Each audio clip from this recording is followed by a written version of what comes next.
到妮娜音乐日记，和妮娜一起开启快乐的钢琴旅行吧。今天的这个视频，妮娜想讲一讲如何来踩踏板，如何使用踏板。我们一起来看一看，在脚下有3个踏板，通常在你弹琴的过程当中，初学者会用到的是最右侧的这一个踏板。那我们脚部到底是什么样的一个姿势去踩踏板呢？跟妮娜一起来看看，你的脚跟儿一定要实时的踩在地下，你的脚掌是属于一个倾斜状态的，用你的脚前半部分的1/3去进行踏板的踩。一定要记得，踏板这是一个小弯形的，在这个上边的这一个金属的这个小块与前边琴的连接是一个木质的，所以初学者在练习的时候千万不要用你的整个脚掌去踩踏板，这样容易把那个木质的给它踩折了，也不要进行这样的玩耍。所以你的踩踏板一定要把你的后脚跟立在地下，用你的前脚掌去在这个弧度里边进行踩。通常我们踩1/3处就可以，先搭上，我们把搭上，然后进行全踏或者是1/2、1/3的半踏。那么对于初学者来讲，你整个踩下去就可以了，然后再整个的给它抬起来。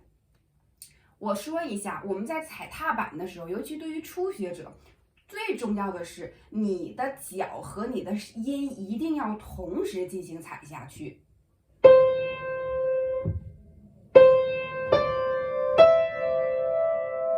同时进行，起的时候，换的时候一定是轻起。然后如果你想让你把这个音乐保持连接住，你要再下。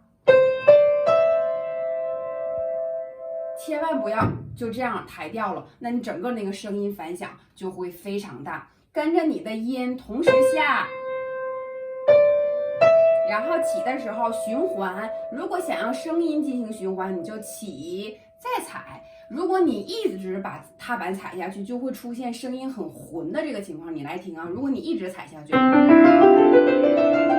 听不清，所以在初学者建议你，因为很多小孩的谱子上是没有明显标记抬起，可能是靠一些音乐上的感觉。那我们怎么去做？一个乐句你进行踩，一个乐句你进行呼吸。在你呼吸的时候，你要把脚抬起来，然后再踩下去，这样你整个的声音是连的，然后不会出现停顿，而且你的声音也不会出现太浑的这样的一个状况。